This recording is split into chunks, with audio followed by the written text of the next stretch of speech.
Hello, everybody, and welcome to part 2 of this CSS for non-web developers series. In the last video, I gave you a pretty long but hopefully fairly comprehensive overview of kind of the core CSS properties you should know and kind of be memorizing if you want to be efficient at writing CSS. Now, in this video, I want to actually take all of that theory, all of that knowledge, and apply that by building out kind of a basic layout and showing you how we would nest different flex boxes inside of each other, how we would align items, how we would just kind of create something by looking at a visual. So I'll walk you through my thought process on doing that and show you kind of how we design that basic layout. I'm hoping this shouldn't take too long, but yeah, that's kind of what we're doing. So what I'm actually going to be doing is designing a component from the Programming Expert website. So if you guys don't know, I have a course. It's called Programming Expert. If you are not interested in web development, but you want to learn Python, Golang, software design, software engineering tools, there's all kinds of stuff here. I mean, I'm on the website right now. Then definitely check it out. I think this is great value for people looking to get better at programming. If you want, you can use discount code TIM. However, I thought, okay, well, it would be kind of a cool idea to just design one of these components from the Programming Expert website. Again, I mean, I haven't actually made this. I wasn't the one who coded like the UI for this website. I just did the content. So I'm kind of doing this from scratch, if you will. Anyways, what we're going to build is kind of this right here, which is like one of the cards for one of the sections. So I'm going to show you, how we do the header, how we do everything laid out, how we have these kind of things inside, how we add a shadow, how we have a hover effect for a button, how we have images beside each other. It seems pretty simple, but when you actually think about building out this layout, if you're not familiar with CSS, this can look a little bit intimidating if we want it to look exactly like this. So that's what I'm going to try to do, with the exception of the progress bar, which we're not going to add. Okay, so let's try that then. Let's put this on the right-hand side of my screen. I have my HTML document here. I have HTML and CSS. Excuse me, at times you probably won't be able to see both of them just because, it's not really enough screen real estate for that.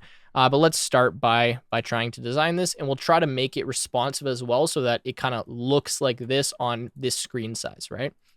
So the first thing I usually do is kind of just build out the HTML layout myself. I start adding classes to it, and then I go style it after. There's times when I'll style before, but usually I like to just get all the content on the page, and then once the content's there, we can kind of lay it out how we need to. So let's begin by creating a div. In this div will be kind of the card. I'm going to call this white thing like a card on the page, and then that way we could reuse this div and make multiple cards and see how those are kind of laid out. So I'm going to say class is equal to card. Okay, so that's div 1. That's going to be the container for everything. Inside of this div, we need a header. So let's have an h1 tag.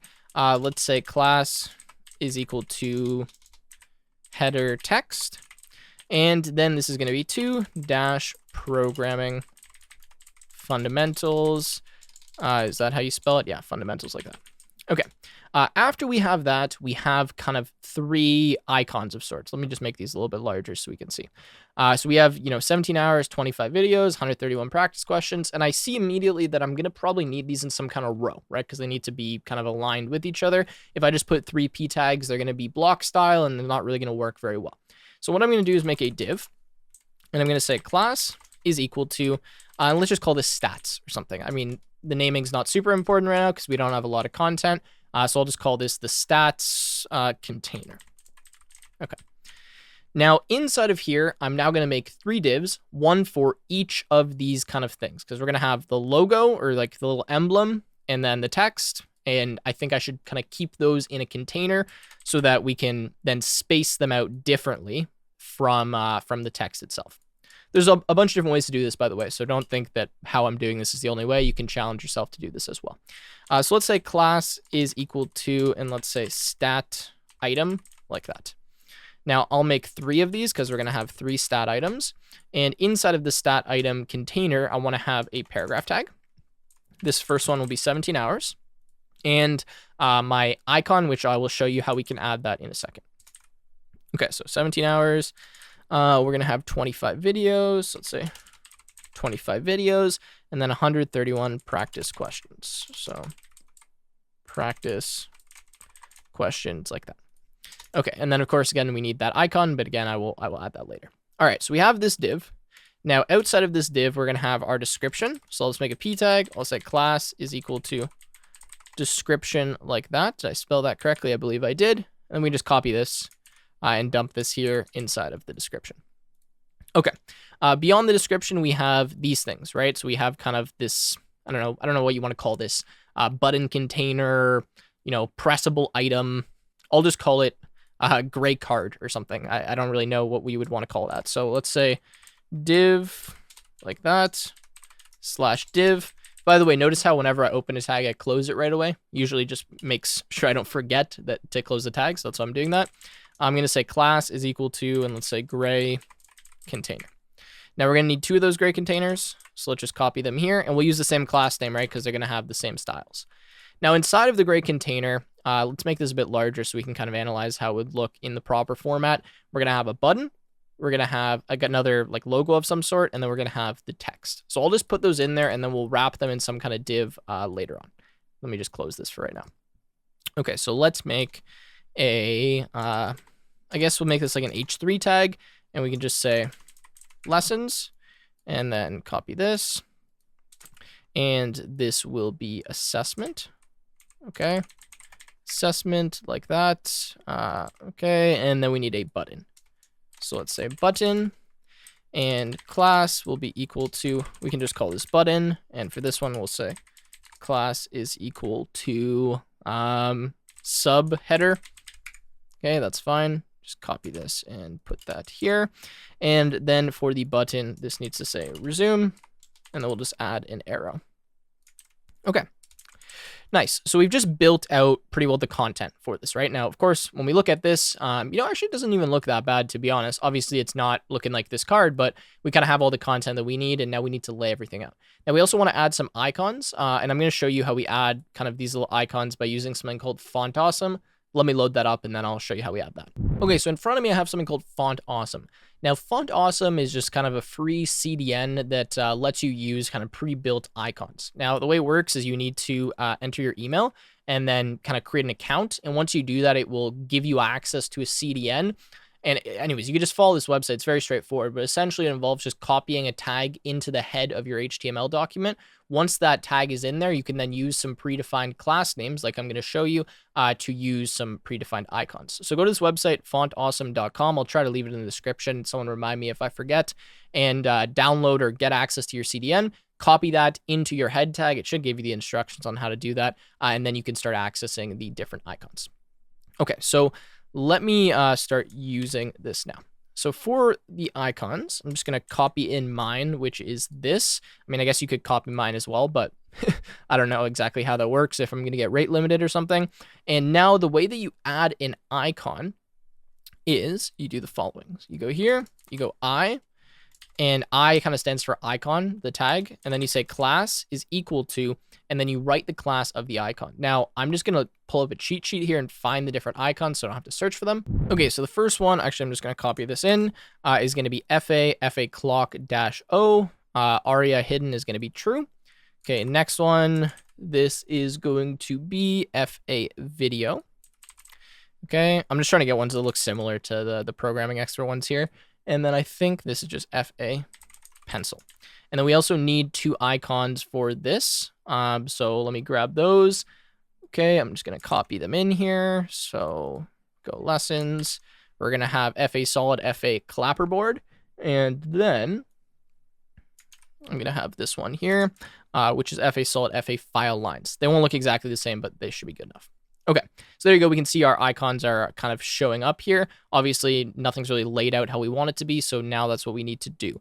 Now, one thing, I don't know why these are getting, like, why is lessons getting highlighted like that? All right, so I was kind of tripping out there for a second. I just forgot to close one of my icon tags, so it was like messing up the whole document and showing it like a bunch of times. Anyways, I closed it here, so now that looks good. Okay, so let's just go back here and figure out what we want to do first. So I probably want to start with the exterior container. That's usually what I do. Set its color, set like a little box shadow for it, I guess a border of some sort, kind of the interior margin. And then once I have that, we'll go with the rest. So the first thing I need to do is kind of color the card. So let's open up our styles here. Okay, just close that and go split right here. And we have card. So I'm going to say dot card. And the first thing I'm going to do is say background color. I'm going to set that to white. Now I'm also going to say margin. I'm just going to add a 5% margin here, and that will be a 5% margin based on the height of the body. Now, what I also want to do is just add a background color to the body here so we actually see the background color of the card. So I'm going to say background color, and then this will be light gray. And now we can actually see the card. Okay.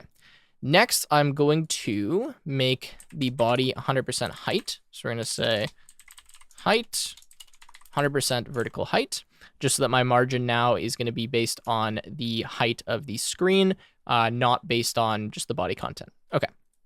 Continuing. I want to add some rounded edges here for the card. Now, to do that, there is a property called border radius, and I'll just set this to be 5 pixels, and now we have kind of some rounded edges. Now, the next thing I want to do is add a little bit of a shadow here. So I'm going to say box shadow. Now, for the box shadow, I don't remember all of the properties for this, but I believe you do the offset in the X, Y direction, and then the color. So I'm going to say 1 pixel, and then RGBA, and then 0, 0, 0, and 0.9. So we have some kind of opacity. Okay, and then you see I'm getting a bit of a shadow. However, I want to kind of blur this shadow. So I'm going to add one more property here, which is 5 pixels. And now notice I kind of get a blur around this. And I'm also going to change the opacity to be like 0.7, so it's not quite as thick. However, I also want to get this box shadow on the other side, because right now it's kind of heavily on the bottom right based on the way I've done it. So the way you do this, and I apologize that it's kind of hard to see here, is you copy this, you put a comma, and then you put it again, and then it should do this in the opposite direction, but I need to change these now to be negative. So -2 pixels, -2 pixels, and now notice I'm getting a shadow kind of on all sides. There might be a better way to do this, but this is the way that I'm familiar with, so that's what we'll go with for now. And again, the opacity is very, very thick, so let's go with 0.5 and make it a little more blurred there. Okay, I think that's fine for now. All right, so now that we have that, let's make this a bit smaller just so we can see this a little bit easier. I want to make it so that there is kind of margin within the card, right? Because if we go here, obviously these items are not hitting the card. There's some margin between them. So how are we going to do that? Well, we're going to add another div inside of here and then add margin to it. So this is a common practice. What you'll do is you'll have kind of a main container, and then you'll have an interior container, and that interior container will kind of be have a margin to the outside container. Now, I also just realized, though, that we can probably just add padding to the card and avoid doing that. So let's try that. There's many different ways to do stuff here in CSS. So let's say padding. Let's just go with 10 pixels. And it's because I didn't have a semicolon here. So let's add that. And notice when I add my 10 pixels of padding, now it actually pads the content inside. However, I want kind of the same padding on top and bottom. So I'm going to say 5 pixels, 10 pixels, 5 pixels, 10 pixels, so that it looks a little less extreme on the vertical padding, but we still have the same horizontal padding that we wanted before. Okay, so that's actually good right now for the kind of container of the card. Going here now, we want to lay these out in a row and kind of change this font style so it looks a little bit nicer. So for the font, let's just say font family. And we'll set this just to, I don't know, what do we want to have here? Let's set it to this. That looks fine to me for now. I don't really care to pick the font. And actually, why is there so many? Let's just set it to Arial. Yeah, Arial is fine. Okay, so font family will be Arial. When I set that on the body, it will set for all of the other elements, so that's why I'm doing that. All right, now we want to lay these out. What do you call this? We want to lay out these items here so they're in the correct position. So the first thing I want to do is make it so this icon is beside my text.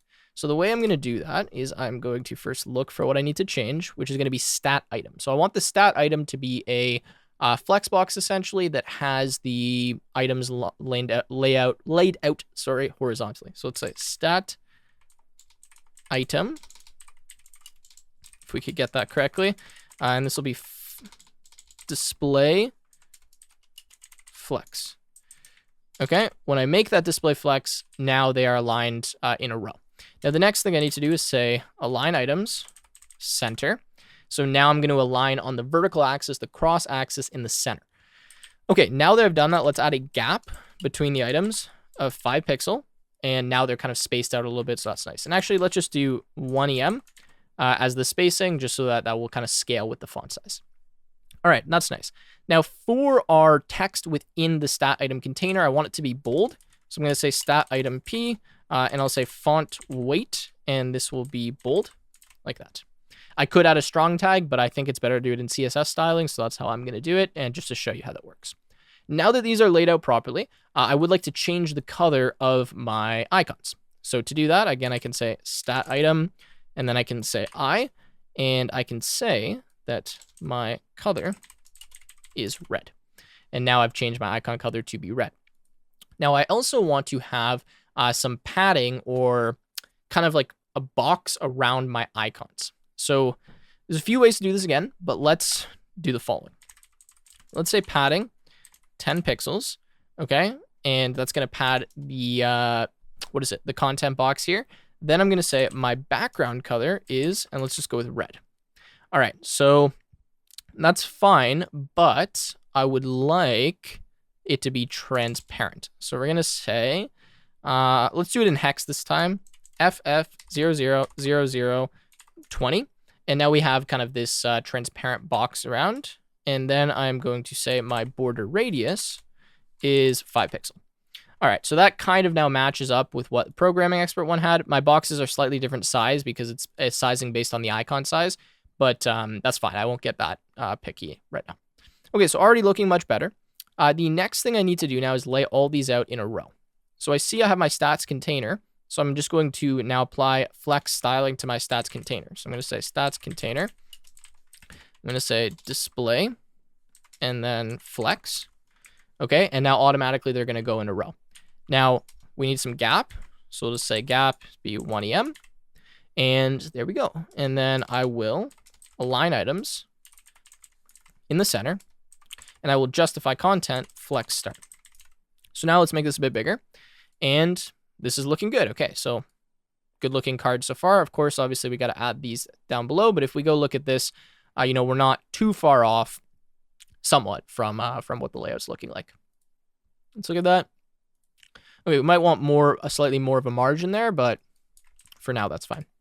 Okay, so let's add more of a margin on our interior padding. So let's go 10, 15, 10, 15.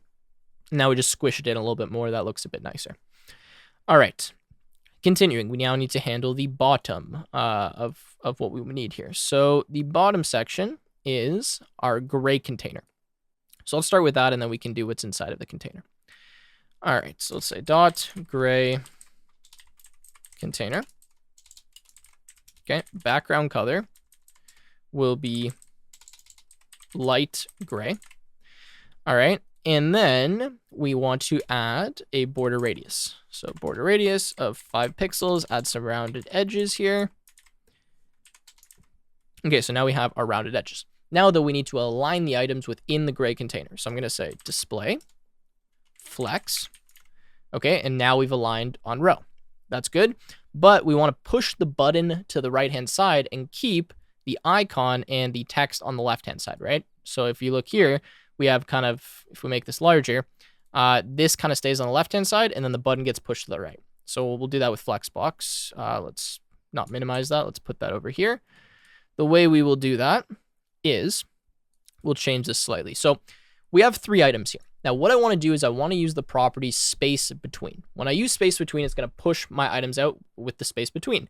Now, the issue is since I have 3 items, if I do space between right now, and actually, I mean, we might as well just add it because we're going to add it anyways. Let's say justify content space, not around space between. You'll see that we get them kind of all aligned, right? I don't want lessons in the middle. I want this pushed to the left. So the way I have to fix that is I have to make it so I only have 2 items here. So to do that, I will now take my I and my lessons, wrap those in a div, and then by wrapping those in a div, the 2 direct flex items will be the div and the button. So the contents of the div will be pushed to the left, and then the button will be pushed to the right. Hopefully that makes a bit of sense. I don't even need to give this a class right now. I just need to wrap it in a div. And when I do that, we get pushed to the left, right? So let's say div. Now I will add a class because as you can see, since I have my h3 tag, which is display block, I'm going down. What I want to do instead is I want to push them so they're on the same line. So to do that, we'll add our class and we'll say class is equal to, I'll just call this left for right now. Okay. And now let's go here and add our left. So we're going to say dot left. Okay. And then this is going to be display flex like that. And now they are kind of pushed together. However, again, we're having this issue where this icon here, right, is not in line with lessons. So to fix that, we just say align items, and then this is going to be center, and now we've aligned them. Now, of course, the problem is we want some padding here and some margin, so let's add that. We're going to say gap 5 pixels. Now we're separating slightly from the icon, which is what we wanted. Okay, so that's going well. Continuing, we want to style the button. We want to add some space now between our 2 gray containers. And how are we going to do that? Well, there's multiple ways to add space between the gray containers. The first way is just to add a margin bottom property, or alternatively a margin top property. So I'll show you the first way. If I do something like margin dash top of, let's say, 5%, now you see that we just have a 5% gap based on the height of this card between the items. Now, the reason why you may not want to do that is because that adds 5% margin to both of these, not just the assessment one, right? Because you have the same class for both. So now you're getting 5% margin from the description tag. Now, I actually don't think that's too bad, but then you see when you do something like this, okay, well now 5% looks really, really big, right? So maybe we don't want to use 5%, maybe we want to use something else. So rather than 5%, maybe we just do 1 EM. And now we'll have the same amount of margin no matter how big the size is. And that looks fine to me. Okay, yeah, that's good for right now. Okay, looks good. All right, so actually let's just leave the margin top of 1 EM, and I'll show you if you change this to bottom, now you just get some margin at the bottom, right? So you're getting a margin of this plus the margin of the original content. So just to continue with this, there's a lot of stuff to go through here. If I now change my margin bottom, which is this, to be 0 pixels, okay, no, actually, I don't want to do that. Okay, I don't know where I was going with that. Anyways, you get the point. The point is we have, the padding here, right, for the card, padding the content, but then we also have added a margin here. So you're getting a little bit of a weird kind of layout thing going because we have margin bottom on both of these classes. Anyways, that's fine for now. Okay, so this is looking good. Now we want to style the button and we want to just push everything in a bit. So let's go to our gray container and let's add some padding with the content. So let's just say padding dash left. 10 pixels. Okay, and then we'll just do the same thing on padding right. And rather than pixels, just to keep it a bit more dynamic, let's go 1 EM and 1 EM here as well. Now I'm just doing that because I don't really care about the padding vertically, at least right now. But once I resize the button, I will probably add the same padding actually everywhere. So let's just say padding 1 EM, like that. Okay, yeah, so that looks a bit better. So let's now adjust our button. So let's go here to button. And it'll be dot button, although I guess we could just directly access the button. And let's change the color. So let's say the background color of the button will be, I guess, navy. And then we'll say the color of the text will be white. And then we want to adjust the font size. So I'm going to say font size be 20 px. Okay, so that's nice. Now we want a border radius on the button, so it's a bit rounded. So let's say 5 pixels. Okay, that looks fine to me. And then we want to remove the border. So we're going to say border dash color. And I'm just going to make that transparent. And now that gets rid of our border. All right, so I know it's not quite the same color as this. And we also probably want to make it a bit longer. So let's do that by saying padding dash left 1 EM. And padding dash right 1 EM as well. All right, so now let's have a look at this. And it's starting to look somewhat like this cart. Now, I know this cart takes up less width on the screen, but you get the idea. We kind of have a general layout as opposed to the colors and all of that. Okay, so that looks good. Last thing I'll do is just add a hover effect here to the button. And then I think we'll be pretty well good. So let's go button. Let's go hover. And let's change the background color, just to be blue. So now when I hover, there you go. All right, so let's now just add one more of these to the screen. So let's copy the card. We'll add some margin between the cards. And actually, oh, they already have, did I already add the margin on the card? Let's see, where's my card? Yeah, margin 5%. So since I have margin 5%, they already have the margin. So that's what I need. So you can see here I have my program fundamentals. And then, of course, I get the same thing again. And there you are. So we have essentially created this. I know it doesn't look exactly the same, but you guys get the idea. It's close enough for me. And that hopefully showed you how you design kind of a responsive, flexible layout. And as I continue to change the size here, these cards still make sense. There is a minimum size. I can't go any smaller based on the way that I've done this. And everything should kind of automatically be scaling because of the way that I've used Flexbox. So with that said, I think I will end the video here. If you guys want to challenge yourself, try to create some components on Programming Expert, maybe buy it while you're at it. You can use discount code TIM. With that said, hope you enjoyed the video. If you did, make sure to leave a like, subscribe to the channel. Let me know if you want to see some more CSS content, and I will see you in another YouTube video.